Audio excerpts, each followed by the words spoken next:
Bienvenidos de vuelta, estamos aquí en Buenos Días Wall Street y el día de hoy tenemos una entrevista especial con el economista José Torres, Senior Economist de Interactive Broker IBKR, que obviamente pues está de más decir que es una de las principales aplicaciones para esas personas que les gusta invertir en bolsa, que les gusta obviamente todo este tema de lo que nosotros hablamos. José, bienvenido, ya te habíamos tenido antes, pero tenerte en persona acá en el estudio es algo muy especial, así que bienvenido. Muchas gracias, Raúl. Es un placer y espero hacer esto con más frecuencia. Bueno, ustedes dicen también, las personas que están allí conectadas en la audiencia, en las diferentes partes donde nos ven, comenten allí si quieren que tengamos a José más seguido para que lo invitemos y te hacemos ya desde ya. Esta es tu casa, José, bienvenido. José, hay muchísima información, estamos terminando un 2025. Prácticamente yo creo que el año se ha pasado volando, ha sido un año muy rápido, muchísima información, hemos tenido los mercados muy movidos, hemos visto números históricos en la bolsa de valores, pero yo siempre digo algo, pues una cosa es la bolsa de valores, tú como economista lo podrás explicar mucho mejor, y otra cosa es lo que la gente siente afuera, ¿cierto? Entonces, pero ¿cómo conectamos ambas cosas para que la gente entienda lo que está sucediendo en este 2025 y también comenzar a soñar un poco de qué es lo que nos va a esperar o qué se prepara para el 2026? Bueno, Raúl, gracias.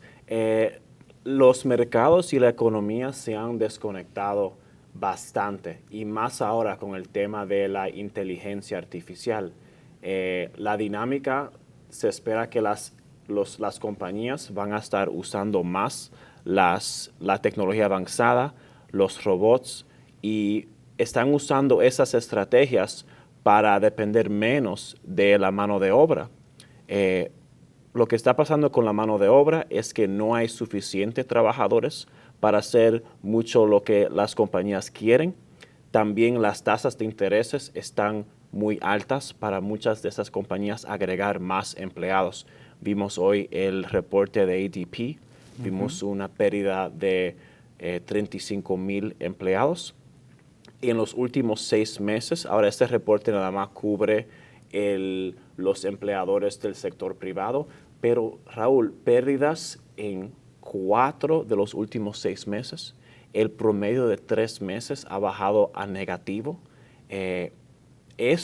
Pero los mercados esta mañana están en verde. Están en verde.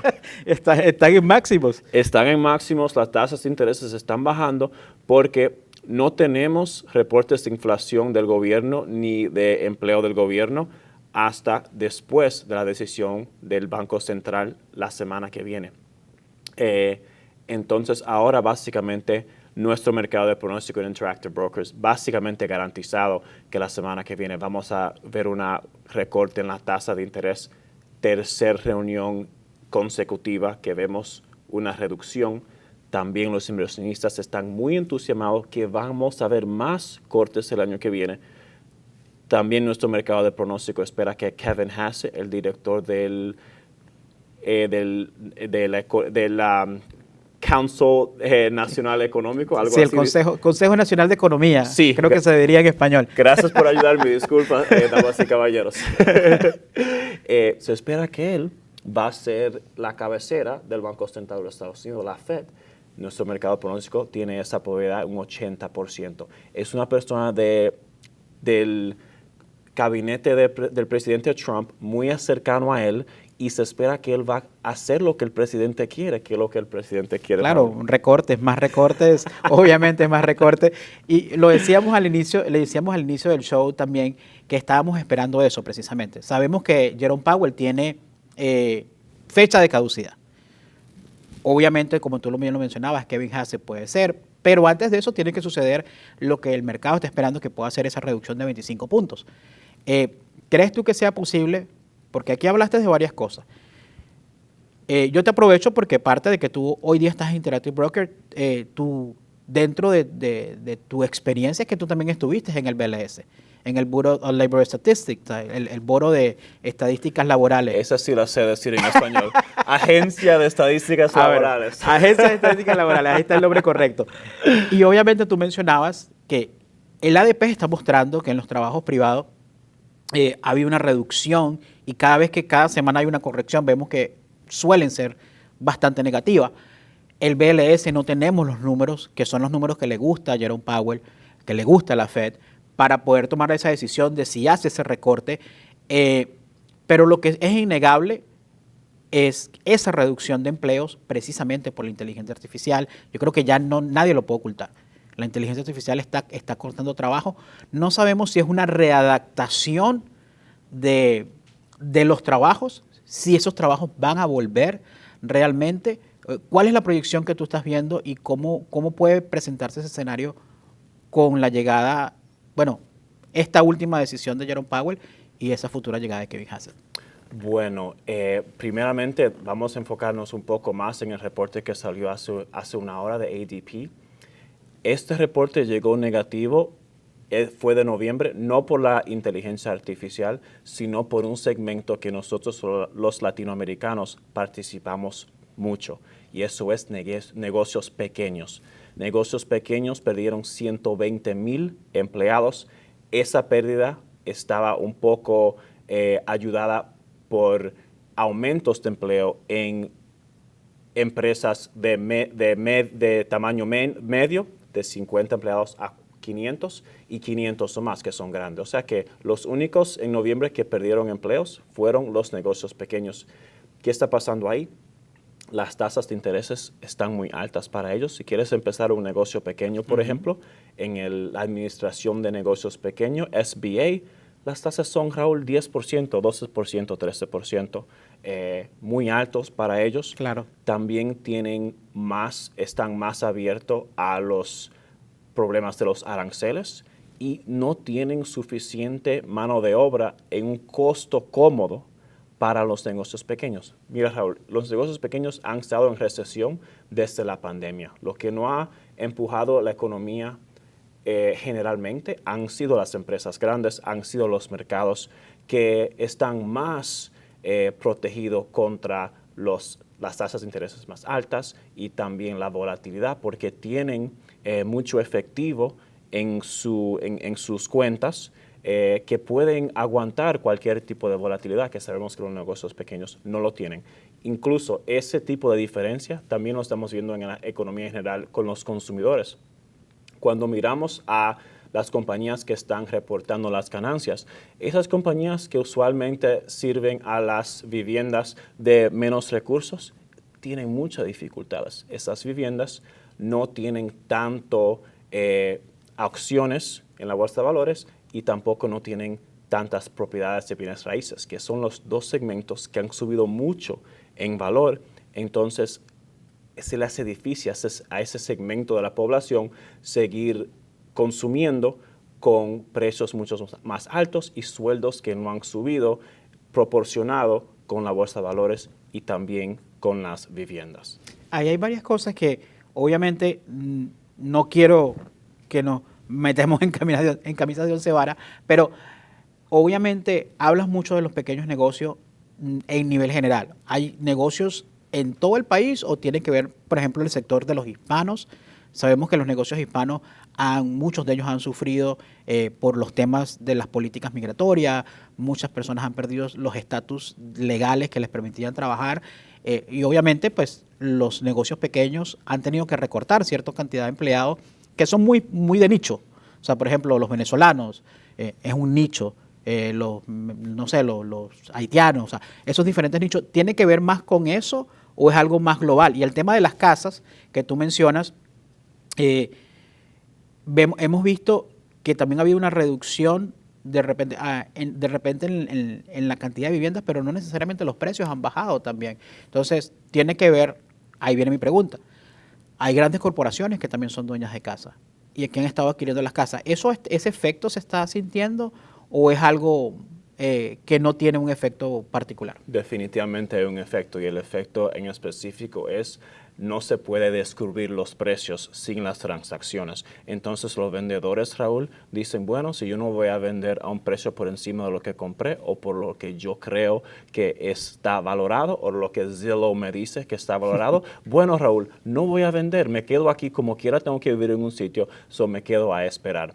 Ahora, para las compañías más grandes hemos visto que sus acciones han bajado porque es que se metieron demasiado hondo en el negocio de bienes raíces. Eso es en el 2021, cuando las tasas de intereses estaban en cero, las valoraciones de las acciones estaban muy elevadas. Entonces, estas compañías privadas son públicas, pero le gustan hacer muchas inversiones privadas, por ejemplo, como Blackstone, KKR, etcétera.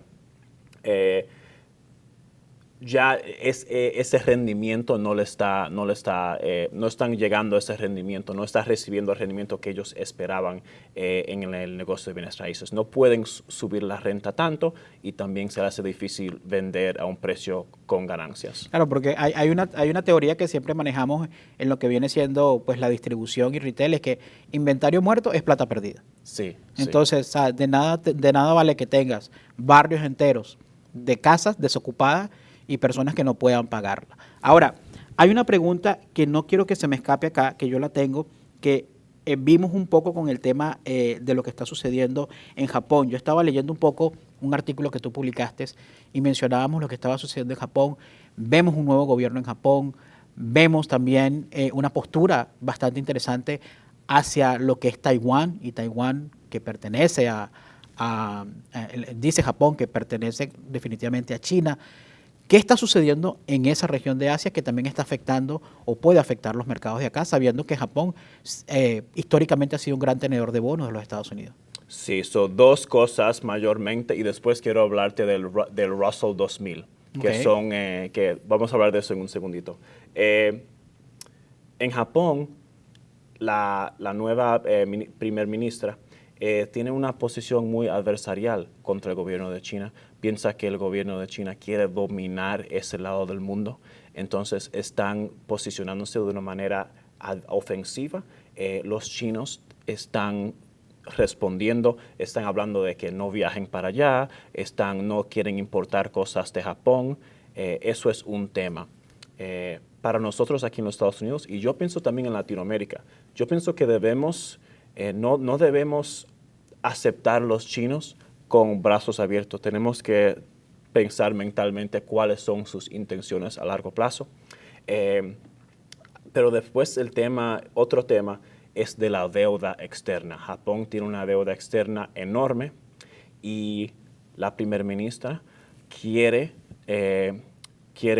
subir los impuestos y quiere que el gobierno gaste más dinero. O sea, y eso está causando que las tasas de intereses de largo plazo suban muchísimo. Y por eso vimos el lunes que el mercado no le respondió muy positivamente a eso. Recordamos agosto Y se sintió acá, por cierto. O sea, lo que pasó allá se sintió también en el mercado acá. Prácticamente, también parte de esa caída que vimos el lunes, ese arranque, digamos, con tropiezo rojo, también vino por ese efecto de lo que sucedió allá en Asia. Sí, y también otro detalle es que la cabecera del Banco Central quiere subir la tasa en diciembre. Esa probabilidad subió de 45% hacia 80% que el Banco de Japón va a subir esa tasa. ¿Por qué es tan importante? Porque muchas personas lo que hacen es, Raúl, ellos reciben préstamos en la moneda de Japón, el yen, y después invierten ese dinero en otros bonos, otras rentas fijas en otros países. Como Estados Unidos. Como Estados Unidos y como Latinoamérica, como México también lo hacen, como Brasil, depende en qué tipo de volatilidad usted quiere, pero eso es lo que hacen. Reciben préstamos por ahí 1%, 1.5%, parquean en México 6%, 7% y ponen encima de eso, préstamos por portafolios con margen, tal vez 2 veces, 3 veces, 4 veces para poder hacer ese 5%, un 15%, un 20%, un 25%. Pero si las monedas cambian mucho en el valor y el yen subió mucho en valor, porque cuando un banco central dice que va a aumentar la tasa y no se espera el mercado, usualmente el efecto es que la moneda sube, entonces eso creó un pánico en el mercado modesto por ahora. Recuerda, agosto de 2024, vimos ese día donde el S&P bajó como un 7% en un día por lo que pasó allá, porque todos los bancos centrales están reduciendo las tasas, pero ellos están subiendo. Totalmente diferente, aún a lo que está, a la política que estamos viendo acá en los Estados Unidos, la misma política del BCE en Europa, que ha tenido tasas y reducciones mucho más aceleradas, que de repente lo que hemos visto, muy interesante. Tú querías mencionar también, o mencionemos un poco el tema del Russell, pero también cómo los están viendo ustedes desde Interactive Broker, para las personas que tienen, de repente, tienen algún ETF en Japón, que tienen algunas inversiones de mercado que les interesa de allá, sobre todo este público hispano, que digamos es un poquito más diverso que las personas tradicionales, porque al tener, digamos, esa dualidad de idiomas o de cosas, solemos ser un poquito más atrevidos o más exploradores en los momentos de inversiones. No nos quedamos solamente en inversiones en Estados Unidos, sino que nos gusta como explorar otros mercados. ¿Cuál sería esa recomendación o qué tú estás viendo desde Interactive Broker y qué nos dice también el Russell acerca de eso? Sí, bueno, Russell va a ser un tema aparte, pero lo que estamos viendo en Interactive es que los clientes están comprando. Raúl, tienen más miedo perder otro año de 20% de ganancias que perder 40%. No se quieren quedar por fuera de la ola. Sí, el riesgo es hacia arriba, no hacia abajo, porque lo que pasa es que los bancos centrales, la mayoría, incluyendo aquí en los Estados Unidos, que el más grande es el más importante, están tolerando una inflación muy por encima de su objetivo para que la prosperidad esté más abundante y para defender los empleos. Entonces, esa fórmula, estamos hablando de inflación por encima del objetivo aquí de 2%, está en un 3%. Eso ayuda mucho a las acciones, no a la renta fija, sino a las acciones, porque las ganancias, las ventas, en una inflación de 3%, eso ya aumenta un 3% nada más por la inflación encima de cualquier otra ganancias en productividad y también en ampliación. Entonces, para defender en contra de la inflación, las acciones, esa es la solución. El Russell, quería hablarte del Russell porque todavía estamos abajo desde el 2021. El nivel más alto, noviembre, diciembre, por ahí en el Russell 2000, tienes pérdidas si compraste en el 2021 y estás aquí en el 2025. Sin embargo, sabemos que el Nasdaq, el S&P 500, el Dow están muy por encima. Y esa diferencia es la misma diferencia que se está hablando anteriormente de la economía. De la economía, exacto. Sí. O sea, que el Russell sería más ese reflejo de la economía real. Porque, claro, tenemos que el S&P, el Nasdaq, pues vemos allí, digamos, estas grandes empresas, Nvidia, AMD, Apple, que son empresas que han estado, digamos que, y a veces hay memes muy graciosos, como que están sosteniendo con un palito todo el resto del índice. Entonces, claro, el valor y el peso que tienen estas ciertas compañías, las 7 magníficas o las 8 magníficas ya, de repente nos puede distorsionar esa información. Definitivamente, porque esas compañías en el Russell están más delicadas a las tasas de intereses, a cambios en el ciclo económico y también son más vulnerables con sus finanzas. No pueden aguantar, por ejemplo, 24 meses con ventas flojas.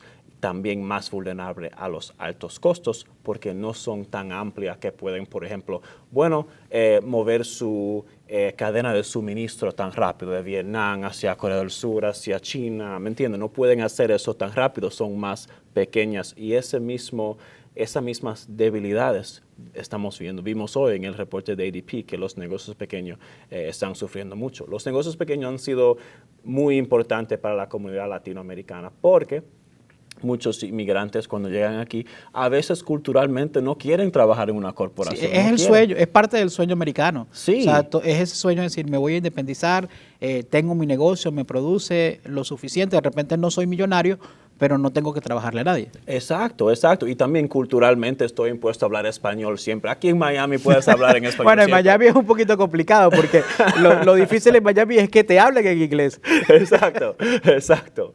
Pero a nivel nacional, culturalmente se le hace mucho más fácil a veces que esas personas, y más cuando tienen ya cierta edad, ¿me entiendes? Si son trentones o cuarentones, y ya se le hace difícil como estar en una empresa americana y hablar en inglés y tratar de progresar. Con un negocio es más fácil para ellos entienden los números y sí. Mantienen de repente también un poco ese calor cultural, de repente un poquito de la añoranza, la comida, etcétera. Pero bueno, para ir culminando este espacio, ahí le damos ese dato pendiente al Russell. ¿Cuáles son esas oportunidades que nuestro público latino, personas que nos ven en Nueva York, en Los Ángeles, en diferentes partes de los Estados Unidos, acá en el sur de la Florida, qué realmente es eso que hay oportunidades y por qué es importante de que inviertan? No es una promoción paga para IBKR, pero obviamente pues tengo que hablar de ustedes. Ustedes tienen una aplicación que le permite a las personas invertir de una manera muy sencilla. Me parece que una de las aplicaciones más fáciles de interactuar, sin desmeritar todas las otras, pero me parece que es bastante amigable para la comunidad. ¿Qué ofertas tienen ustedes para el público hispano que de repente se sienten intimidados cuando van a utilizar muchas herramientas? ¿Qué ofrecen ustedes desde IBKR para ese público? Bueno, sí, estamos creciendo muy rápidamente. Ya pasamos 4 millones de clientes. Tenemos alrededor de 800 billones de dólares en nuestra plataforma. En Latinoamérica, en verdad, las personas dicen que no tienen otra opción porque nuestra competencia se le hace muy difícil abrir una cuenta. Si estás, por ejemplo, en Colombia o en Argentina o en México o en República Dominicana. Entonces, esas personas que quieren invertir están viniendo a nosotros naturalmente. Aquí en los Estados Unidos es un poco más complicado porque las personas tienen muchas más opciones. Incluso nuestra competencia tiene muchos más clientes que nosotros. Pero nosotros estamos más diversificados internacionalmente y también puedes comprar acciones alrededor de todo el mundo. Por ejemplo, en países donde las empresas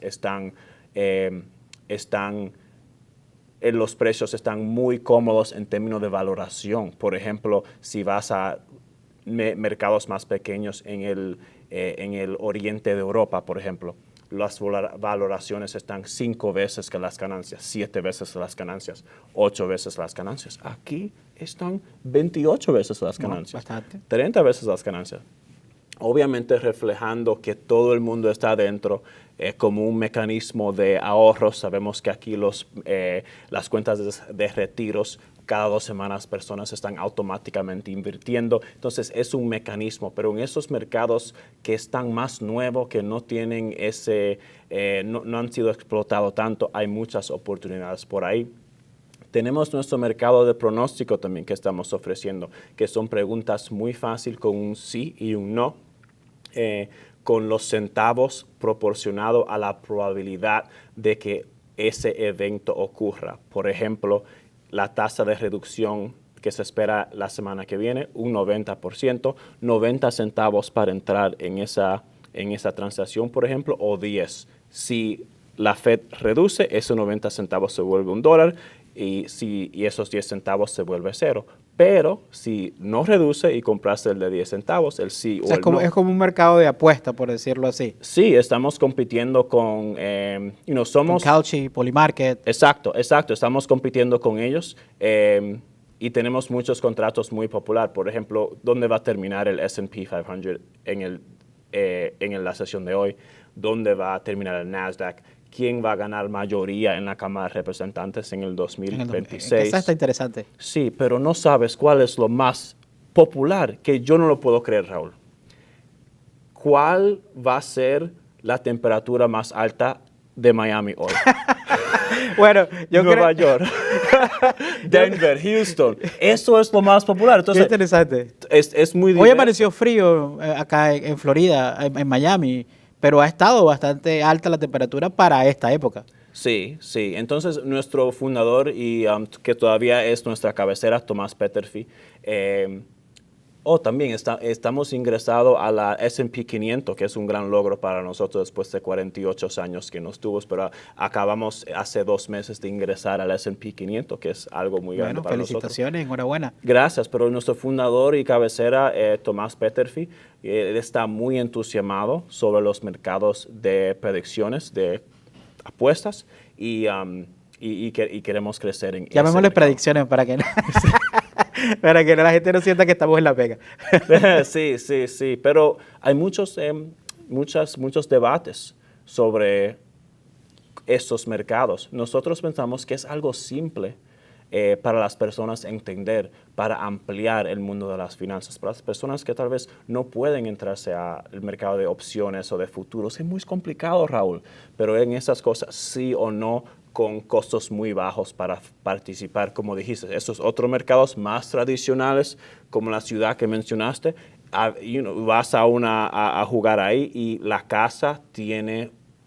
Siempre tiene la mano de ganar. Sí, tiene la mano de ganar, pero con nosotros, nuestro fundador, nuestra cabecera, por muchos años, desde nuestro empiezo, nuestra plataforma ha sido darle a nuestros clientes los mejores términos de ejecución, o sea, cuando le das a compra o vende, que el precio sea más beneficioso para ti en ese preciso momento. También las tasas de intereses en tus ahorros muy altos, tasas de intereses cuando quieres préstamos de nosotros muy bajito, y también el tema de la educación y la diversidad internacional. No, eso es la razón, yo creo, que por qué la gente debe escogernos a nosotros. Bueno, ahí lo escucharon directamente desde José Torres, economista senior de Interactive Broker. Y pues te voy a comprometer acá, yo no hoy, porque obviamente esto no está planeado, pero buscar alguna manera, alguna herramienta de algo que le podamos ofrecer también a nuestra audiencia que ve Comercio TV,